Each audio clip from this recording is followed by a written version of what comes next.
મનોવિજ્ઞાનના ઇતિહાસમાં રચનાવાદ સ્ટ્રક્ચરલિઝમ એ પ્રથમ અને સૌથી જૂની વિચારધારા છે. TATHS પરીક્ષા માટે આ મુદ્દો મનોવિજ્ઞાનના ઉદ્ભવ અને વિકાસને સમજવા માટે ખૂબ જ મહત્વનો છે. નીચે મુજબ તેની સવિસ્તાર સમજૂતી છે. 1. પ્રણેતા અને સ્થાપના. વિલ્હેમ વુન્ટ. વિલ્હેમ વુન્ટ તેમને આધુનિક મનોવિજ્ઞાનના પિતા માનવામાં આવે છે. તેમણે 1879માં જર્મનીના લેપ્ઝિગ ખાતે વિશ્વની પ્રથમ મનોવિજ્ઞાન પ્રયોગશાળા સ્થાપી હતી. એડવર્ડ બી ટીચનર તેઓ વુન્ટના શિષ્ય હતા. તેમણે વુન્ટના વિચારોને અમેરિકામાં ફેલાવ્યા અને આ વિચારધારાને રચનાવાદ નામ આપ્યું. 2. મુખ્ય કેન્દ્રબિંદુ. મનની રચના. રચનાવાદનું મુખ્ય ઉદ્દેશ્ય મનની જટિલ પ્રક્રિયાઓને તેના નાનામાં નાના ઘટકોમાં વિભાજિત કરીને સમજવાનો હતો. જેમ રસાયણશાસ્ત્રમાં પદાર્થને અણુપરમાણુમાં વિભાજિત કરાય છે, તેમ રચનાવાદીઓએ માનસિક અનુભવોનું વિશ્લેષણ કર્યું. મનના 3 મુખ્ય ઘટકો. ટીચનરના મતે આપણો કોઈપણ અનુભવ મુખ્યત્વે 3 બાબતોનો બનેલો હોય છે. 1. સંવેદનાઓ સેન્સેશન્સ, દ્રષ્ટિ, અવાજ, સ્વાદ વગેરે બાહ્ય જગતનો અનુભવ. 2. પ્રતિમાઓ વિચારો ઇમેજીસ, યાદો અથવા ભૂતકાળના અનુભવો જે મગજમાં ચિત્રરૂપે હોય છે.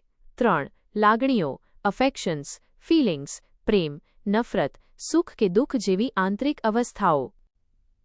3. અભ્યાસ પદ્ધતિ આંતરનિરીક્ષણ ઇન્ટ્રોસ્પેક્શન. રચનાવાદમાં જ્ઞાન મેળવવા માટે આંતરનિરીક્ષણ પદ્ધતિનો ઉપયોગ થતો હતો. વ્યાખ્યા. વ્યક્તિએ પોતાની અંદર ચાલી રહેલી માનસિક પ્રક્રિયાઓનું નિરીક્ષણ કરી તેનું વર્ણન કરવું. દાખલા તરીકે, કોઈ વ્યક્તિને સફરજન બતાવવામાં આવે તો તેણે તે કેવું દેખાય છે, તેનો સ્વાદ કેવો છે અને તેને જોતા કેવા વિચારો આવે છે તેનું સચોટ વર્ણન કરવાનું હોય છે. 4. રચનાવાદની મર્યાદાઓ. ટીકા. આ વિચારધારા લાંબો સમય ટકી શકી નહીં કારણ કે આંતરનિરીક્ષણ પદ્ધતિ ખૂબ જ વ્યક્તિલક્ષી સબ્જેક્ટિવ હતી. દરેક વ્યક્તિનો અનુભવ અલગ હોઈ શકે છે. આ પદ્ધતિનો ઉપયોગ પ્રાણીઓ, બાળકો કે માનસિક રીતે અસ્વસ્થ વ્યક્તિઓ પર થઈ શકતો ન હતો.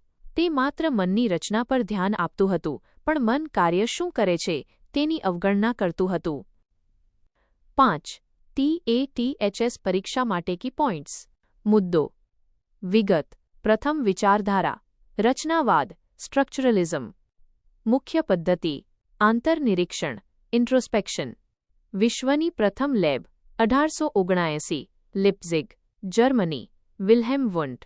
અભ્યાસ વિષય ચેતનાના ઘટકો એલિમેન્ટ્સ ઓફ કોન્શિયસનેસ. પરીક્ષામાં પૂછાઈ શકે તેવો પ્રશ્ન. મનોવિજ્ઞાનમાં ચેતનાના ઘટકોના વિશ્લેષણ પર કયો વાદ ભાર મૂકે છે? જવાબ. રચનાવાદ. શું તમે